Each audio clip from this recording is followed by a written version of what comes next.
You ever have one of those days where you look around and realize your life is up for sale to the highest bidder and you're not even sure if anyone's going to bid?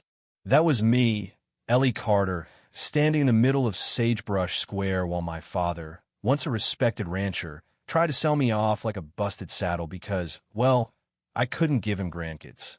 "Anyone want her?" he hollered, face hard as old leather. "She can cook, and keep her mouth shut. Half the price of a good horse." Folks snickered. Women looked away. I felt like I was disappearing right there in the dust, shamed by something I couldn't control.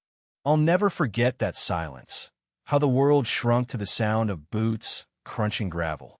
Out stepped a man Jed Marsh, big as a pine, face lined from years in the woods, hands rough but steady. He said nothing, just dropped a pouch of coins on the table. "No bartering," he muttered. My father sneered. "You sure she don't come with a refund?" Jed looked him dead in the eye and said, "Not my business what she can't do. I'm not here for that." And that was that. He just turned and walked away. I hesitated, but Dad shoved me after him, and I followed Jed out of town with nothing but a sack of old shoes and my mother's locket. The ride out to his homestead was long, quiet, prairie stretching on forever.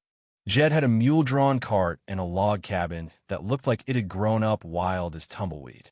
When we got there, for kids peeked out 3 boys, 1 little girl, all hair and suspicion. "This is Miss Ellie," Jed said. "She'll be helping us now." No welcome, no smiles, just the facts. The littlest, Tommy, ran over and hugged Jed's leg. He just ruffled the boy's hair and pointed me inside. The room upstairs was small but clean. I sat there in the half-light and let the tears come, because for once, nobody asked me why I was crying or told me to stop. Life with the Marshes started clumsy. I burned beans, dropped the bread, mended socks with shaking fingers. The kids watched me like I might vanish if they blinked. When I spilled a whole pot of stew one day, bracing for a slap or a scream, Jed just picked up the pot and shrugged. "It's only stew," he said, like it was nothing at all. That night, I sat out on the porch, wondering if maybe this wasn't another kind of prison. But something about that quiet, that lack of judgment, started to soften me.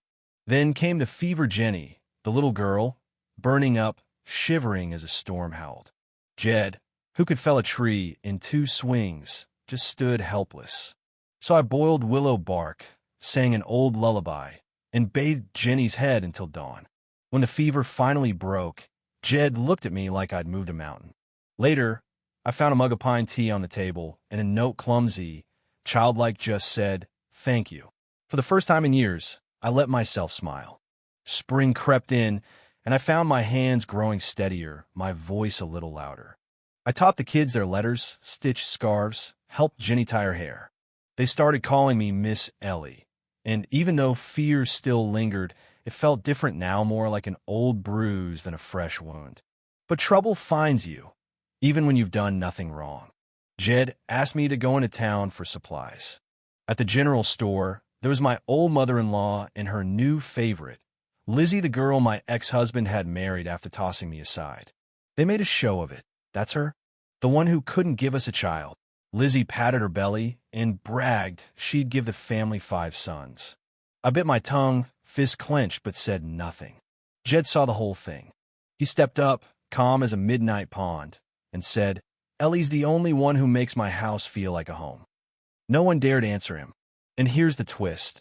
A year passed, and Lizzie, who'd promised the world, didn't have a single child. Word got around she'd faked it all, and my ex tossed her out. He came to me, shame all over his face, asking for a second chance. I just looked at him and said, "I remember when you let them shame me. I'm not going back. I had a new home, a family who needed me, and that was enough." But peace doesn't last. One night, Ray Holloway, the local drunk, showed up outside our place, slurring, grabbing my wrist, and making threats. Before I could shout, Jed barreled out of the barn, put Ray flat on the ground with one punch, then wrapped my wrist in his bandana. "Nobody touches you unless I say," he whispered, not angry, just firm. That night, as I cleaned his busted knuckles, I told him he didn't have to fight for me. He said, "I'd rather bleed than see you hurt." For the first time, I felt safe. Then came the real test little Tommy, the youngest, got his legs sliced bad on the woodpile. Blood everywhere, Jed pale and shaking. I tied the wound, prayed with every knot. Through his tears, Tommy looked up and called me Mama. The others started calling me that too, and that was that. Family isn't always about blood. One night on the porch, Jed told me, "I thought I was just buying you a ticket out of trouble, not keeping you here. If you want to leave, I won't stop you." I told him, love isn't about being chosen one seat's about being chosen again, every day. I chose to stay. Then the drought hit. Weeks without rain. The kids got thinner. Jed worked himself to the bone, got sick, and I nursed him back, swearing I'd never leave. The garden looked dead, but I kept digging, planting, hoping. And then, one morning, we found a tomato stubborn, red tomato. We sliced it 6 ways and ate it like it was gold. "Not everything worth keeping comes easy," Jed said, kissing my blistered hands. Years passed. The railroad men came, waving contracts, offering cash for the land. Jed said no. We painted a sign. Not for sale. When I died, they buried me under the old pine, and Jed joined me there not long after. But the garden, our crooked, stubborn patch of green, kept growing. Grandkids played there, people passed by and read that sign. Sometimes the world will try to put a price on you. Sometimes it'll try to take what matters most.